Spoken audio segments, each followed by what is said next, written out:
It starts now.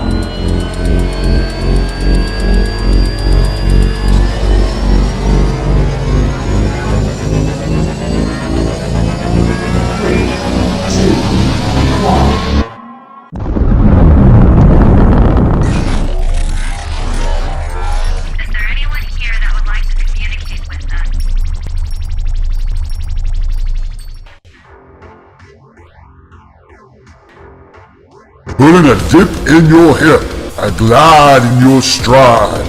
Welcome to the mothership, the home of the travelers of the universe, with shows throughout the week. Everything you want, everything you could need. From the paranormal to the supernatural, from the spiritual to the unknown, from emotions to comedy. You can find us at Facebook, Twitch, YouTube, TikTok, Instagram, and so much more.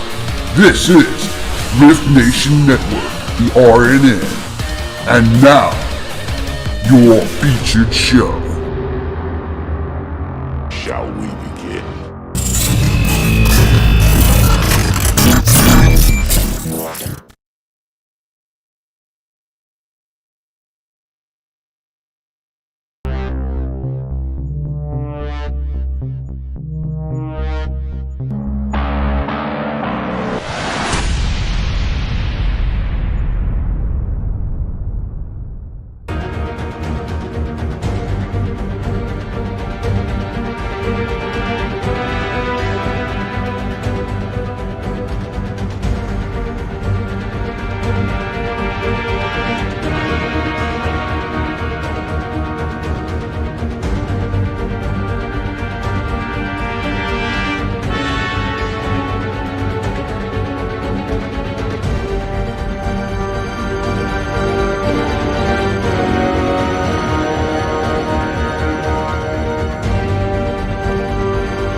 Hi, everybody in the multiverse, and welcome to Taboo Topics with Jean BROIDA and Stan Murray.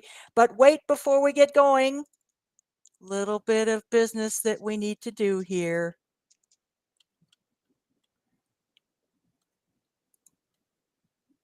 This is our sensitive and offensive content disclaimer from the R.I.F.T Nation Network. Please note that this podcast may contain material that some listeners may find sensitive, offensive, or disturbing.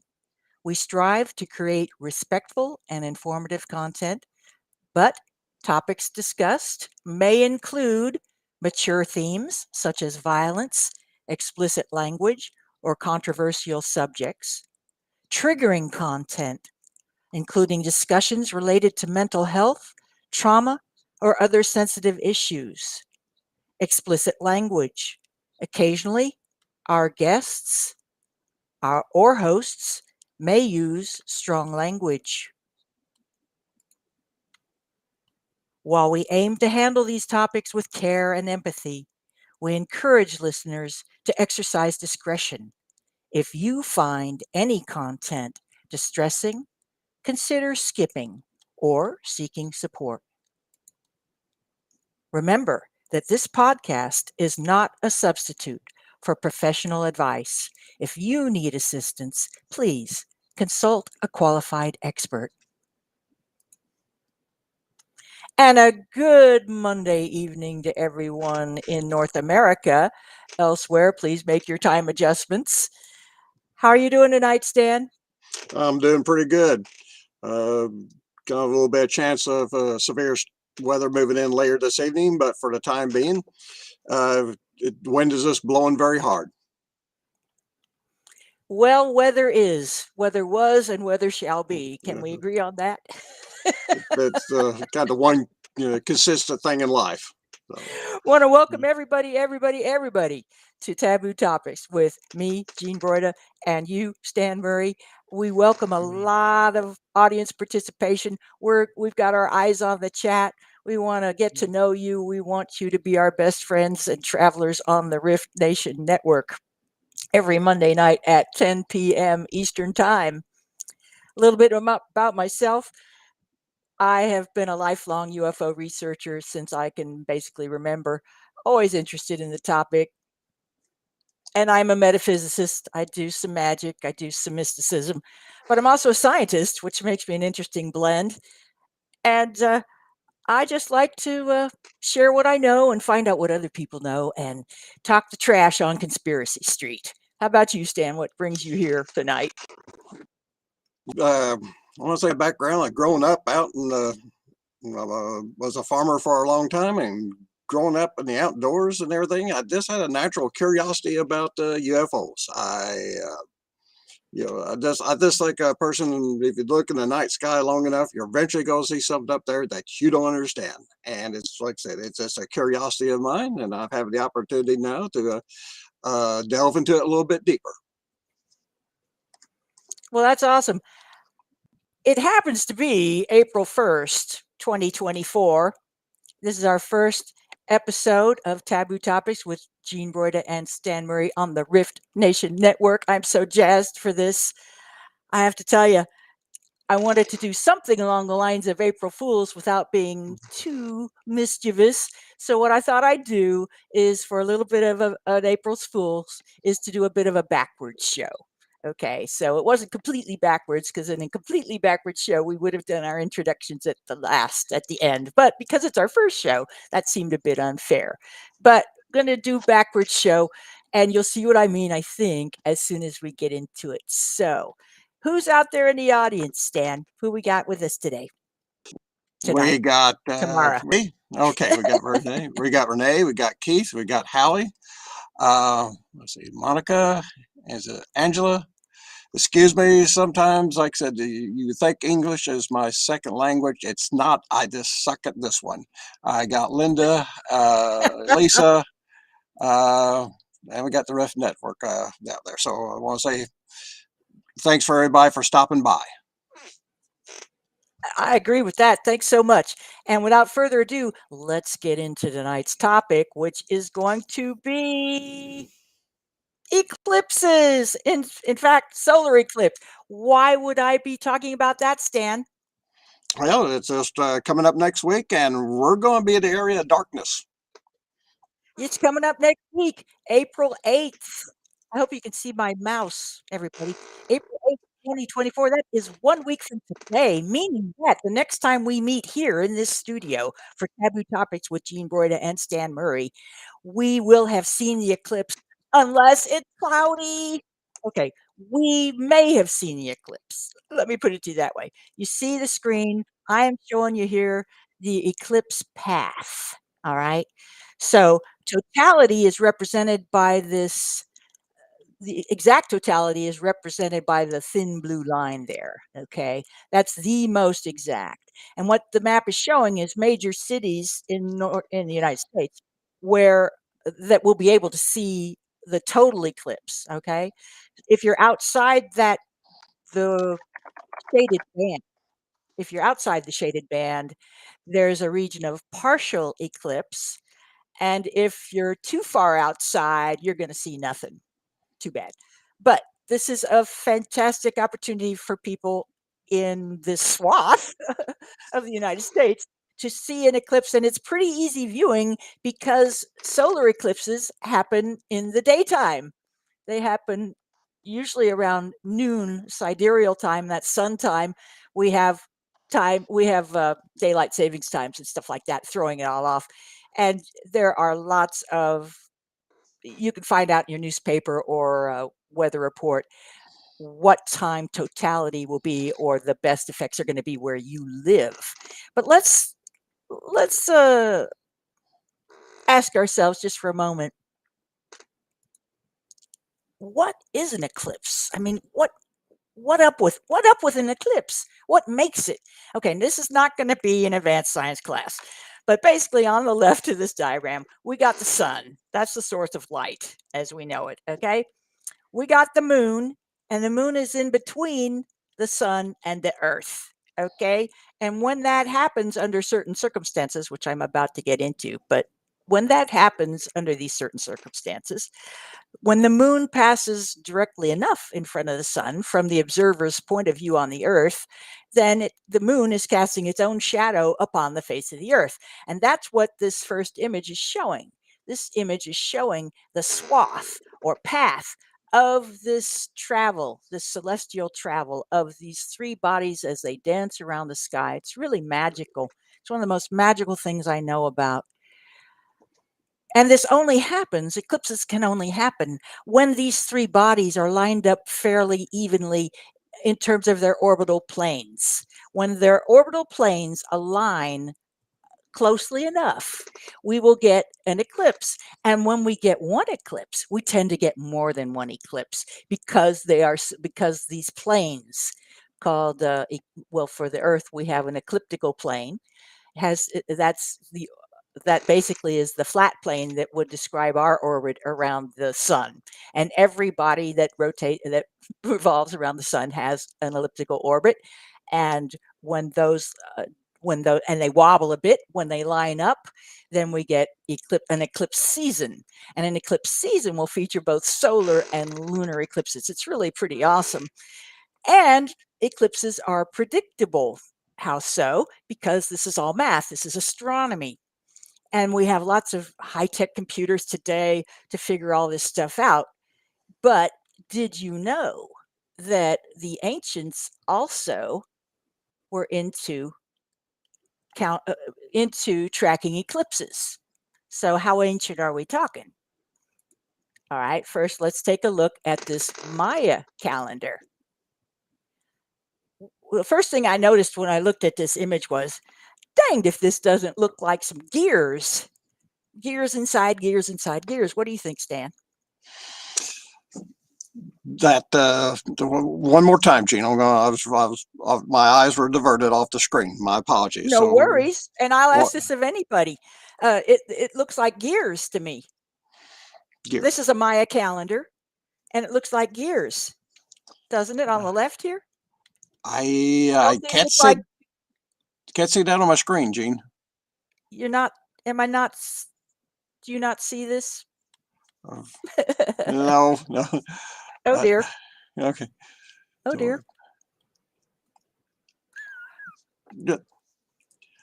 All right. Well, trust me on this. Okay. It looks like gears. Okay.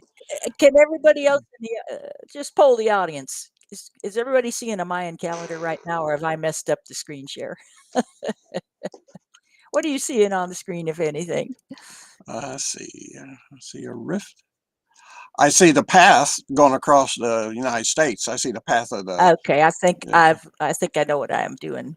Okay. What I could do better. Okay, that would make more sense if we know how to work the control. This is how we learn. Okay, here we go. All right, okay. We help each other. Now, can you see this diagram of what an eclipse looks like? All right. So let me backtrack a bit, folks, and I do apologize. First time using Restream. And now I know how it works, so I won't be doing that again. So again, sun on the left, casting light toward the earth, but this moon is in the way. The moon has revolved around to where it's in a position between the sun and the earth. And Stan, do you happen to know which phase of the moon that can only happen at? How's your astronomy? Very poor. So I'm going to go out there. See another full moon. Okay, think of it this way. We got the moon, the moon here as opposed to over on the other side. One of them's going to be a full moon, and one of them's going to be the opposite of it. We just had the full moon, so this is be the new moon. Oh, well, that's very clever reasoning, and that is a new moon. You're going to get a solar eclipse at new moon every single time. It has to be. It's basically a definition of it. Okay, this is one of the underlying circumstances. So the moon's passing between us and the source of our light, and you can see here what the shading is showing is how with optics, how the light interacts with the moon and casts this so-called penumbra, this wider cone. Hope you can see my mouse there. There's a wider cone and then a narrow dark cone that is it's the this penumbral cone flares out like a megaphone. But the umbral cone, the dark one, the umbra inside, you'll note that it doesn't flare out, it flares in, if you will. And so the point of the umbra, the area of the umbra is very small, usually compared to the penumbra. And the penumbra is where people will see partial eclipse, but the umbra is where you get totality. So you want to be in totality, which is what they're showing in that map that we just saw, that swath in the United States. And, it's going to swath elsewhere too. But speaking for myself, I live in North America. That's what interests me. And like I said, for eclipses to happen, the moon has to be traveling in its plane of orbit in such a way that it's going to pass between pretty much the center. It doesn't have to be the exact center of the Earth and the exact center of the sun. We got some tolerances there. But because look how small the moon is. Now, I'm not sure this is to scale, but in fact, in terms of apparent size, this is interesting. The moon appears to be the same size in the sky as the sun. It's one of the weird things about astronomy on Earth. Okay. Any questions at this point about eclipses and how cool they are? Well, this will be the first one I get to see a total. I've had 3 where been the partial or the umbra. Gosh, one was back in, I guess, about junior high, high school, long time ago, back when I was thin and my hair was thick. And a Saturday morning, and we didn't have our solar eclipse glasses to be good. They showed us all sorts of other ways with the pinhole in the box. Supposed to cast an image. That was a complete failure. All I just remember was it got it got darker, like it was overcast and not a cloud in the sky. Early 80s, there was the same thing, but I was prepared that time. I had my welding helmet and I got to see it. So again, none of the fancy little glasses that we can pick up. And then they said, well, that's going to be it for about 40 years. 40 years went by pretty quick, and 2017, then the partial. So this will be the first one with a total. So I've got my glasses and I'm prepared. I think where you live, you're going to see totality as well, right? Yes, it's going to be. Because I'm on the fringe. I'm on the, but I'll have partial. It'll be fine though. I've seen totalities before. We did pinhole cameras, they call them pinhole cameras. We did that. My dad taught me when I was very small, back when we had Polaroid sunglasses. I suppose they still have them today. He said we also had Polaroid cameras. We had Polaroid film. He said, get some Polaroid film. It was available pretty cheap compared to Polaroid sunglasses at the day. He said, you can get Polaroid of any kind, Polaroid material, and that will protect your eyes from looking at the sun. You do not want to look directly at the sun without protection, or you will burn your eyeballs out. There, yeah. Be warned. It's a sad state that we're in, but different state transportation department has warned people not to go driving around with their eclipse glasses on. So right. Well, let's. We're moving on. We're getting a little bit ahead here, but here we go. Now, I want to talk about eclipses and how we know they're going to happen. And I was saying, in modern times, we can use computers to basically compute when these planes are going to line up, when the circumstances are going to be right to have an eclipse. Okay, well, we have computers. Of course we can do that. But here's a Mayan calendar. And this is what I was trying. This is when I went off about gears. Doesn't this look like gears to you? I mean, clearly that they do. Gears. They this do. This is clearly gears. Yeah. Right?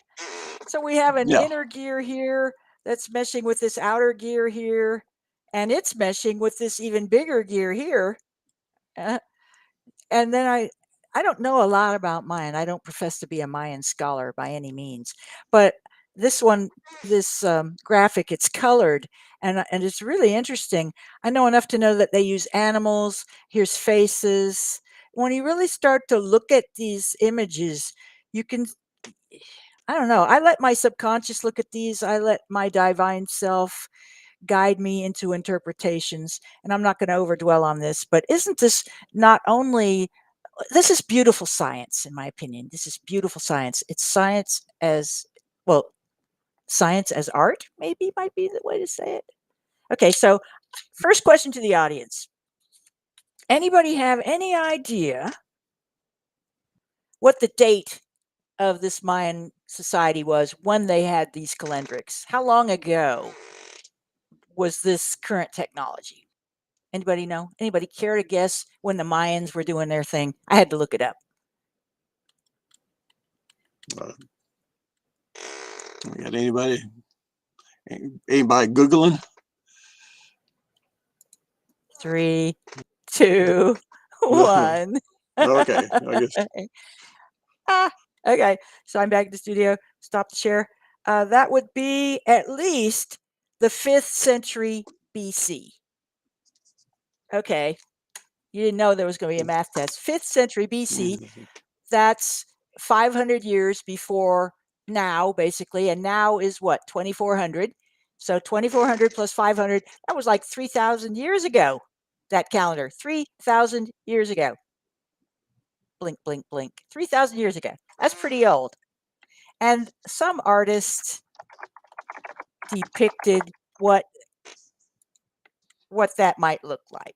And I thought this was pretty awesome. So take a look at this, see what you think. Oops, it moved. Here we go. I lost it, but I found it.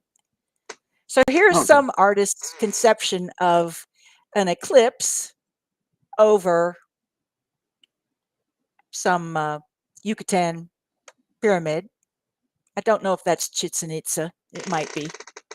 Whatever it is, I think this is pretty awesome art. And I can easily see Mayan astronomers up on the top tiers, as close to the heavens as they can get, checking it out. I can totally see that. Totally see that. Okay, cool. Onward. Okay, so that was 3,000 years ago. Isn't that what we just said? Yeah. Yeah. Okay, so let's go back. I told you this is going to be a backwards April Fool's show. Let's go back in time. Next culture, Egypt. Okay. There's been a lot of study about Egyptian art, Egyptian science. And again, I'm not going to overdwell, but I love Egyptian art. Look at all these stars. So we know it's about astronomy. And they're already dividing, the Egyptians were dividing calendars into segments. In other words, envisioning a globe in 2 dimensions as a flat circle and then dividing it up. And I'm presuming, because I'm no scholar on this stuff either, that these are signs of astrology, signs of the zodiac. There's figures down at the bottom with red circles over their heads, which might be planets or stars, I'm thinking. But what's really intriguing about this graphic to me are these crocodiles down here in the middle. There's some dude wrangling a crocodile or doing something with a crocodile. There's a godlike figure with an implement, holding an implement of some kind, but also holding another crocodile with a crocodile on its back. And I have to wonder what is up with this. But mine is the reason why we may not ever know. Well, I may not ever know for sure. But this is what the Egyptians were. In other words, my take on this is advanced cosmology. Okay, advanced cosmology. How long ago was this, do we suppose? Egyptian calendrics. Anybody care to hazard a guess? No. No, Hallie's got a good, he gave us an answer. Go ahead. I'm Let's see, trying to read my notes. I'm blind as a bat. Okay. First dynasty pharaoh and Sprockets. once thought to indicate that the Egyptians had already established a link between. Oops, see, there we go. I'm showing my way around there. Yeah, we're learning as we go. Isn't it Yeah. great? Okay, see if I So any can guesses on age for the Egyptian get that on. in the chat? Well, I heard about the Egyptian civilization that lasted 4,000 years. Yeah, it And was quite a while ago. it exists longer than what we have since the Egyptian civilization. Does that make sense? It lasts longer than what we've been around. Oh, for sure. Yeah. For sure. Yeah. Older than the Maya. Put Yes. you that way. Egyptians Yes. older than the Maya. Okay. So we're going back in time. This is from Babylonia. This is an eclipse predictor. This is predicting eclipses between 518 and 465 BC. But the Babylonians started tracking, well, we have evidence that the Babylonians understood what we would consider advanced astronomy as far back as 1700 BC. So 1700 before now, plus 2400 because, well, I'm sorry, 2000, 2000. 2000 plus 1700, that's 3700 years ago. That's a long time ago. And this is Babylonian script on a tablet. Pretty cool. Ancient stuff. And showing how these primitives were really so-called primitive people. When I took anthropology long time ago, and when I grew up in school, there was this assumption that primitives were just primitive peoples were ancient peoples were primitive, put it to you that way. And it's not necessarily true. This Babylonian calendar was nearly perfect, much more perfect than our current Gregorian calendar with our leap days and stuff like that. It was nearly perfect. It had 235 lunar months and 19 solar years. It had a theory about leap years, and it added leap months. And 7 out of the 19 years, they had a leap year. So that's how they fixed that.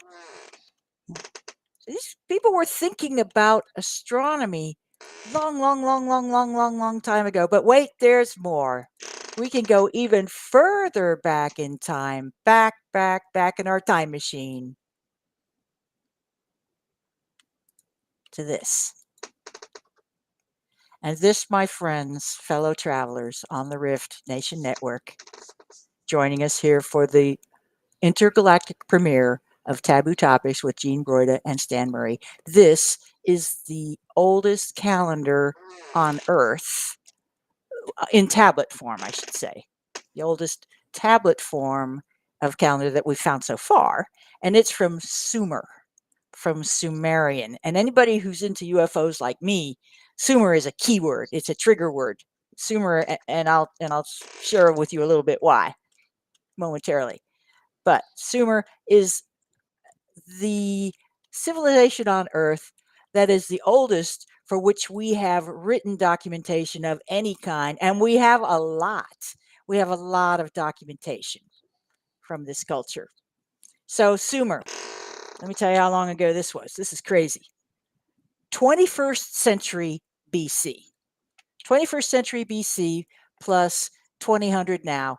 4,100 years ago. 4,100 years ago, the Sumerians had devised a calendar with 12 months divided into 24 hours. Why? Why would they do that? Because math is math. Math is our universal language. This is what all the ETs are telling us. That's what happened with Betty and Barney Hill and their abduction. Betty starts chatting up one of the aliens after her very sensitive, intimate probe. They put some kind of mind mess on her, and now she's relaxed and chatting. And she asks casually, "Well, where are you from?" And one of the aliens, the leader, displays a star map and says, "We're from there." Now that you know where we're from, you know where you are. You could show us where you are, right? On a star map. She said, "Oh gosh, no, I don't know anything about astronomy." And they went, "Huh. doesn't know anything about astronomy. So the Sumerians were very hip. How were the Sumerians so hip? How could people so long ago, Stan, be so hip? What do you think? Yeah, watched and said they watched the night sky. So that's True, my, true, yeah. uh, No, but but seriously, that is true. yeah, uh, you just like a scientist, you observe on around. And they had, how to benchmark time, and they weren't up because a year is 12 months. They broke it down. Okay, they knew what a day was, but important. Who was probably their biggest calendar. What season is coming around to be doing preparing for that upcoming season. Like I said, and then to take it beyond the moon to the stars, astronomy and mathematics, they blended them together. True enough, true enough. That's all right. Getting the next set of slides up here. How's everybody in the chat? We got any? I got some really good comments. Well, let's hear them. What do you hold back? Okay, I'll just let's see. One was about to. Keith made a comment. Let me put that up there. Should be in the back of the turtle. 13. Unhide it.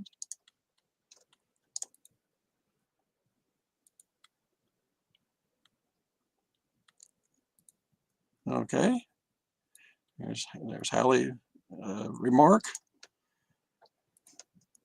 So like I said, we got some people out there. Like I said, we better know our stuff, or they're going to call us on it. Which well, that's fine. What are they saying? Oh, like I said, tell me what they're saying. Well, I see. Inquiring minds want to know. Inquiring minds are setting up the next set of slides. So I'm just kind of in awe of the comments. So I'm just kind of taking them in. And, oh, well, do your best to relay a few to me. Okay. I'm ready. I'm ready. Okay. Go ahead. Let me see what's going on. Cherry pick some of these comments. Okay. If you please. Let me pick his. There we go. There's one up there before.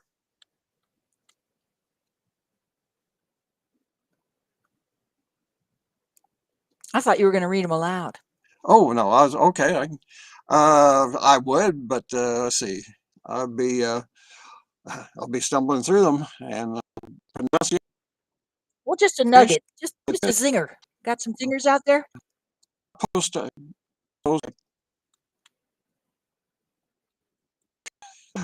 But they were not direct connections. Okay. Okay. Okay. Trying to get used to this clicking. I hear you. This is great. We're learning so much as we go. So appreciate everybody's patience on this. Okay. Yeah, I'm seeing a lot of discourse out there. I'm loving this. Okay. You're off the hook, Stan. I'm going to go on. We're going on. This train don't stop. This train don't stop. Okay, back in time. This is the backwards show for April Fool's Day, after all, here on the Rift Nation Network. So, who are these people? These are Dogons. The Dogons live in pretty much Central Africa, in Mali, country of Mali. They are they're a very ancient culture, and they preserve their history through an annual oral ritual where an elder, I assume, or astronomer, some person like that, shaman perhaps, retells their complete oral history. This takes a while. This takes several days and nights, but it's a long festival, and there's much rejoicing. And part of this festival features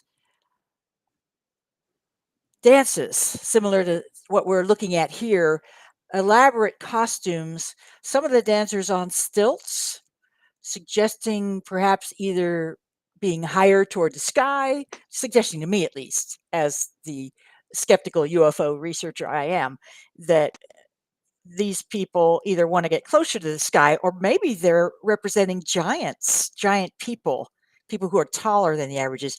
I don't know enough about this culture to know, but I know that pictures like this raise a lot more questions than they answer. So, what's up with these people? These Dogons were isolated. Because of the geography of Africa, they were isolated for a very, very, very, very long time. And they had migrated to where they live from somewhere else because they were at war with other tribes and they just didn't want that anymore. So they went to seek peace. They found a cool place in Mali, modern Mali, and they settled there. And it wasn't until last century anthropologists found them, went looking for them and found them basically, that they began to share. Well, some of their beliefs began to leak out into the rest of the world. And what was shocking about these people was that they had a very refined and advanced understanding of astronomy and where they came from. They attributed their origin to a star in a binary star system. And they knew that the big bright star of the binary star system was the dog star, Sirius, Sirius A. Sirius, Sirius A. And Sirius B uh, revolves with the two revolve together. They're a double they're a binary planetary system. Okay, so the thing is that Sirius B is not visible with the naked eye because Sirius A is the dog star in Canis Major, which is and Sirius is the brightest star visible in the northern hemisphere. So the question arises, how did these so-called primitive people have any understanding at all of astronomy, and how is it that they were attributing their origin to basically another planet, another planetary system?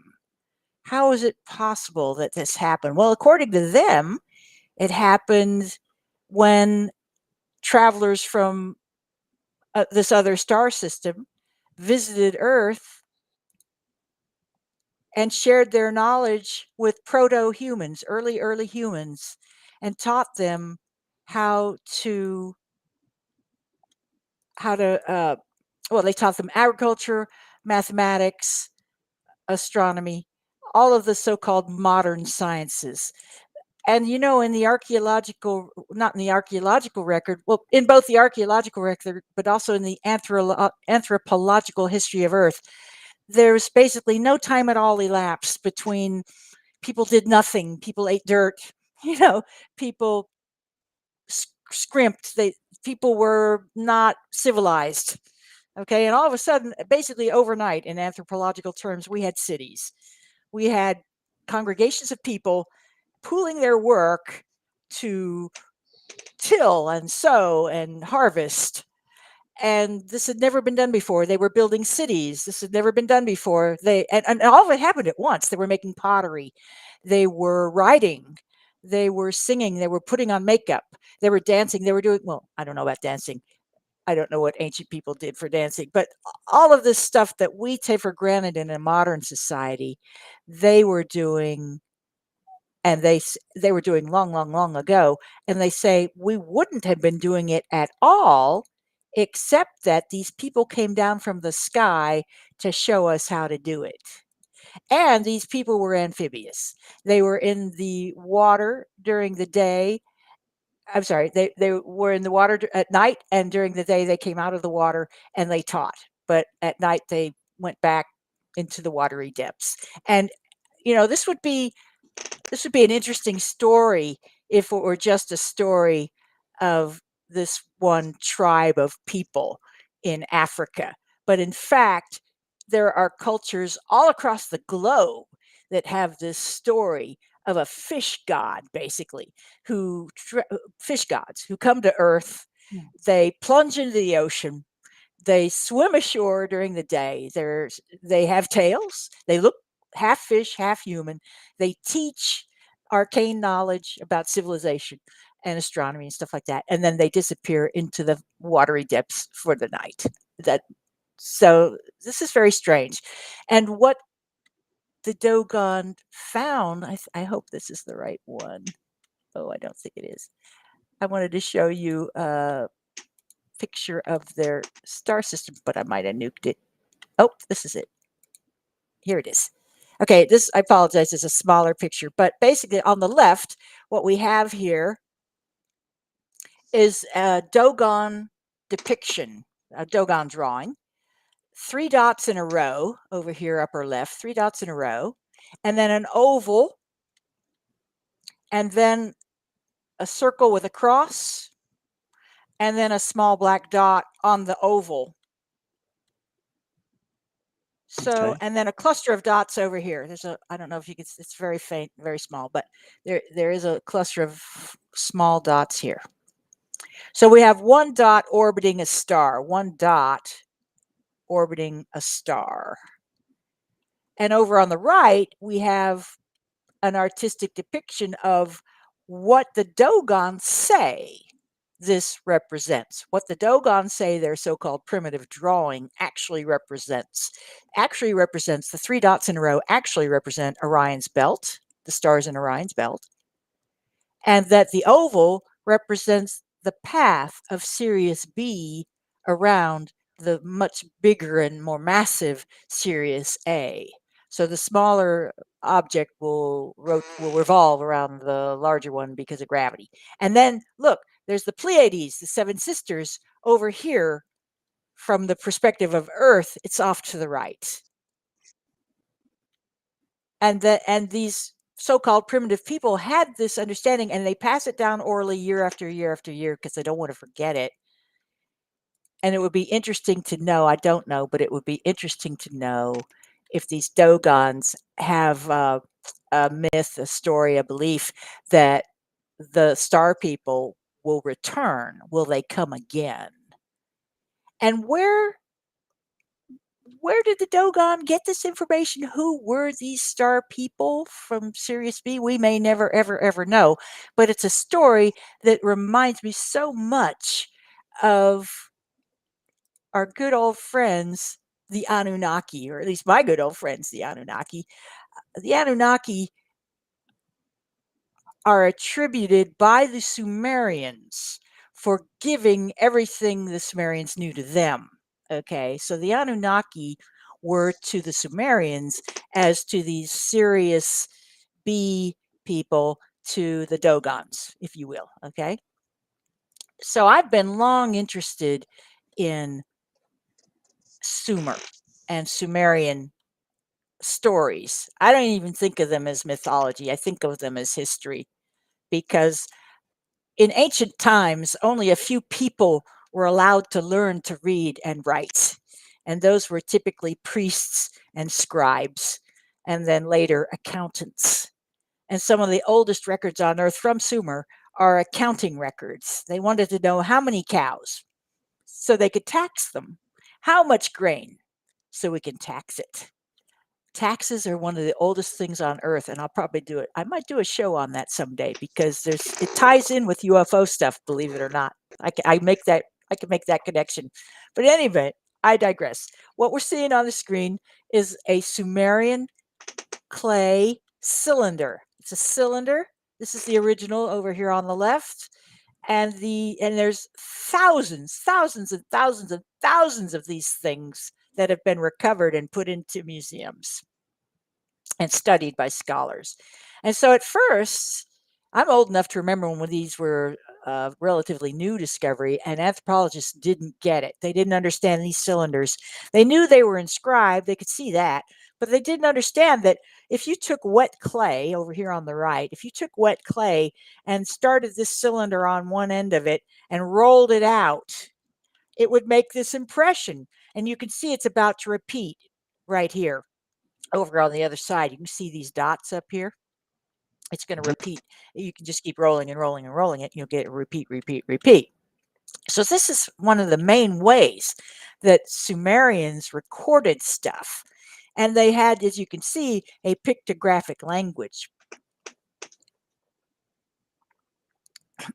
Excuse me. Now, this particular tablet, pardon me, I'm going to have to jump in there. I'm going to have to clear my throat. Okay. I guess my comment is about how generational information gets passed on, and it seems like either they develop a language, pictures, characters, or it's passed on orally from one generation to the next. I'm going to kind of go off on a tangent here, but everybody remember the tsunami and Christmas? Oh gosh, when was that? About 15, 20 years ago in the Pacific. The one tribe, the ocean pulls away from the beach. And when it was, the tourists, oh, wow, this is neat. We got an opportunity to go down there and collect seashells or whatever tourists do. All that goes out. I said, this means it's going to come back in with a force. And they gathered up the goods and livestock and they went for the hills. Now, many of them had never saw one before, but with generational information that has been passed down, that when this happens, when you see it goes, when the ocean pulls away from the beach, that means you head for the high ground. And again, like I said, out of this information is passed on. Like I said, either they develop a language, or it's passed down orally. That's right, or both, a combo, yeah. or both. So what I found interesting about this particular inscription image was that there's a wheelie dealy thing with knobs on it, looks a little bit solar, and then there's an animal like a stag over the top of it. So I'm thinking, well, maybe this has to do with, I mean, I'm just guessing, but maybe it has to do with some sign of the zodiac, because over the top of the animal is a crescent. And I know in a lot of cultures, crescents will always represent moons, a moon phase. Anyway, there's a lot of detail to these that you wouldn't, if you're just glancing, you're just not going to get it right. So I just wanted to show a few more interesting tablets from Sumer. This, by the way, Sumer is the most ancient. Did I write down? Yeah, Sumer, 21st century BC. These were some of the oldest. So 4,100 years ago. That's pretty old, I must say. All righty. Okay, here's another tablet. Now this one's interesting. Again, I'm assuming that this kind of that this would be a star. What this is showing is a star, but it might be a UFO that's giving off eminence. I don't know the backstory here, but again, we have this circle.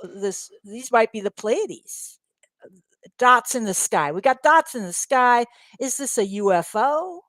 Is this what the heck is going on here? There's a whole bunch of busyness. Then we have a cartouche down here with spikes all over it, symbolizing something, and then a very strange creature here. It's hard to see, but it's what we would now call a mythological creature. It didn't make it to the present day. I'll just put it to you that way. And let me just share up quickly another couple of these, because the tie-in here is astronomy and astrology. Okay, so this will be the last one. This is from Sumer. Oh, I know I included this one. This one shows the sun surrounded by 1, 2, 3, 4, 5, 6, 7, 8, 9. It's 10, I think. 10 planets. Zechariah Sitchin counted them, but we got the sun in the center and planets around it. Okay, well, anybody who studied astronomy like I did, the history of astronomy, knows that the Catholic Church maintained that the Earth was the center of the universe for the longest time. And when science came out of North Africa, out of Arabic cultures, and the concept of zero came into Western Europe, all of a sudden, the more advanced thinkers in Western Europe began to embrace these newfangled ideas. And some of them, Ptolemy, Copernicus, came up with a newfangled idea that, based on the math that we're seeing, the Earth can't be at the center of everything. The sun has to be at the center because of planetary motion. And that's all I'm going to say about it. In terms of the debate, it was a raging debate that went on for a very, very, very long time, and many people were put in jail for believing that the sun is at the center of the universe. Well, that was in rather recent times. This is 4,100 years ago, and the Sumerians understood the sun is in the center of it. They had a solar-centric view of the solar system, the galaxies, the universe. This is profound. This is incredible. This is remarkable. And the other notable thing about this tablet that other people have pointed out is that what we appear to have are human beings on the left, and they are appearing before or talking to a seated figure. And the point has been made that if this seated figure stood up, this individual would be twice as tall as these people. So, was this an Anunnaki giant? Was this Nephilim giant? In other words, Nephilim being the offspring of the original Anunnaki and humans. They begat giants. So is this a giant a la the Bible, much later, the Bible, or what? And again, here's an animal with antlers, some kind of African antelope kind of creature looking over here. Is it an astrological sign? There's one over here too. What is this tribute? Are these kings bringing tribute? They're carrying an amphora, it looks like. It's hard to say what they might be doing here, but there is an astronomical theme, and that's why I included it. So, my last word on the subject before we give over to general discussion and revelry is, if you plan to go out and look at the eclipse, please, please, please, please, please stand, get ready. Okay. Please, please, please, please, please.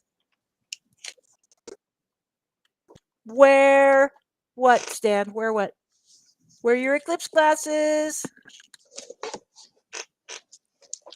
I'll tell you what, I can't see a darn thing. I guess they work. Okay, And there you have it. Look at that. 2 minutes before the top of the hour. We did it. Woohoo! I'm going to find some music to play. Well, we still got, this thing can do music. Go ahead. We still got, I'm showing 7 minutes. Okay, go ahead. All right, well, let's talk. Okay. Let's talk story. What's that previous slide? Maybe that wasn't a king. Maybe that was an alien. Maybe that was the high priest, or maybe that was their teacher. Somehow, like I said, these cultures, what we call primitive cultures, did they give them a start and they're not astronomy? Well, almost every culture on Earth that I've studied attributes their civilization and their knowledge to aliens, to beings who came from the stars. That includes the Hopi Indians in North America. They have their, is it ant people? Ant people who dwell under the earth. And, I mean, they came from the stars, but now they dwell under the earth. There's a lot of this kind of story going around when you really start to get into it, every time I put my mouse over this chat thing, it grays it out. That's annoying. I want to read the chats, but I can't. Yes. Well, it's a personal problem, and we'll figure it out later. I'm just so thrilled that everybody out there in the metaverse could join us for our first, it's really a Ray debut of Taboo Topics, but the first time around with my excellent co-host, Stan Murray, who is under the umbral path of the eclipse. I don't want to be jealous. I don't want to be jealous. I don't want to be jealous. You're so lucky. You're so lucky. You're so lucky. Yeah, we'll see how my luck holds up. If it be cloudy that day, it'll be thunderstorms. Well, Now, like I said, yet to be determined. Keith is saying that there's many reports of UFOs going in and coming out of the ocean. Keith, is that Yes. related to the impending eclipse, do you think? Or is that just, what's up with that? Apropos to what, in other words? I'll tell you one thing that's happening. People are just generally capturing more footage of all kinds everywhere in the world. Cell phones have become so ubiquitous, so commonplace, that just about I was going to say just about everybody can have a cell phone. That sounds a little arrogant when I hear it out of my lips, but lots and lots of people have cell phones. I can be safe saying that. Lots and lots of people have cell phones. And especially in South American countries, I'm seeing a lot of really excellent film. Well, not film, video coming out. It's not film anymore. It's video coming out. And what's especially intriguing with UFO sightings is when you get people from different places on the ground shooting up different angles and seeing the same thing. That's an excellent form of corroboration, in my view. I'm a very skeptical researcher when it comes to UFOs. I don't want to be schnookered, but I know that I can be gullible. So I want to believe stories, but some stories seem a little too good to be true, if you know what I mean, or just too coincidental to be real, or too something to be something. I'll tell you an experience like that. I was telling people about this show coming out, or podcast, streaming, whatever. And then it opened up a whole discussion at the table. Had anybody seen a UFO? And this man and his wife, they shared with me 2 or 3 stories about it. And I think, like I said, we'll cover this later, but it opens, like I said, I think more people out there had experience with UFOs or something they can't explain, and they finally feel free to unburden themselves of this. They're finally willing to talk about it, but sometimes, like I said, they're very kind of skeptic or afraid they're going to get called crazy. But like I said, the truth is be a whole other thing. That's a whole nother show. Indeed so. Hey, I found one more Sumerian image to share here. Got a couple minutes. Okay, so here's another one, similar as the one we just saw, where we've got a huge person seated, holding weird objects, and then there's like a half a person floating up here, appearing maybe floating or maybe attached. It's hard to say what's going on here, but there's hands, 1, 2, 3, 6 hands. I think there's 6 hands there, and some of the hands are holding this star, a disc, and they're holding it on top of an altar, a table. What is this? What is going on? I don't know what's going on here. And then small humans giving a hand, lending a hand. That may have been the first Tupperware party. I don't know. I think so too. Yeah, I think you're right about that. Some mysteries we may never know the answers to. Although I have a feeling somebody's deciphered that tablet well and above. But thanks everybody for turning out tonight. And there's a few things I need to do to end the show, so I'm going to see what that is here. Yeah. One more time, though, I just want to shout out all fellow travelers at R.I.F.T Nation Network. Thanks so much to our head honcho, Ed. Without you, we would not be. Thanks to Sue and Joni for helping us get this far. And thanks to everybody in attendance for showing up. And I look forward to hearing from people in the future. And I know that more people who couldn't be here tonight with us will be hearing us downloaded. And I hope that people get some enjoyment out of the show. Always looking for ideas for future shows and relish the interaction with our audience members. What do you say, Stan? Hey, I appreciate everybody being patient with us on our first show. Yeah. Again, thanks everybody for coming in. And again, you see an idea, something we can do to improve it, besides me becoming more knowledgeable, just let us know. Appreciate it. In the meantime, take care, everybody. Happy April Fool's Day. Hope you enjoyed our backward show. Over and out. Say goodnight, Stan. Good night, Stan.